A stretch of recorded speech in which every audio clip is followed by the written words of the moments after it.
Namaste guys, তো আমরা একটা খুব মানে বিখ্যাত জায়গায় চলে এসেছি। এখানে পলাশীর যুদ্ধ হয়েছিল, আপনারা হয়তো জানেন না। এখানে মানে বাঁকুড়া জেলার এই জায়গাতে আমবাগান নামে পরিচিত। ये फंस गया सी इसे पार्टी की मीटिंग समझ के फंस गया। হ্যাঁ, এখানে অ্যাকচুয়ালি পলাশীর যুদ্ধ হয়েছিল, আমরা নিজের চোখে দেখেছি। ঠিক আছে, আমরা নিজের চোখে দেখেছি সেটা। তো কিছু বলতে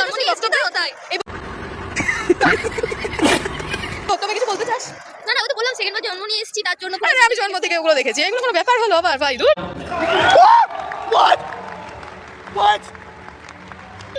এন্ড ইনফ্যাক্ট আমরা যুদ্ধ আমরা নিজেরা ছিলাম, ওখানে চিয়ার আপ করেছিলাম, আমরা চিয়ার আপ করছিলাম। আমরা মানে আমরা নিজের চোখে দেখেছি, সিরাজউদ্দৌলা মির্জাপুর সবগুলোকে দেখেছি একসাথে। এই মালটা ঘোষালি বেগমের সাথে ছিল। জগৎ সেট আছে, মালটা বড় লোক আছে, ওই জন্য জগৎ সেট। আমি ভাই চালা মানুষ, আমি যে আমায় বুঝতে পারি তার দলে আমি সেটা সিরিয়াস खत्म bye bye tata goodbye गया। বাই বাই, এখানে ব্লগটাকে এন্ড করছি। অ্যাকচুয়ালি এটা এরপর এর ব্লগ, আমি এরপরে মানে নিজের দাপট দেখাতে চলে এসেছি মির্জাপুরে। समझ रहे हो समझ रहे हो ना। ওকে গাইস, হয়ে গেছে, ডান ডান ডান। তোমরা তো বাজে লাগছে, তুই কোন দিকে যাবি? তোর ঘর কোথায়? হ্যাঁ, লাইক কমেন্ট শেয়ার সব কিছু করে দেবে।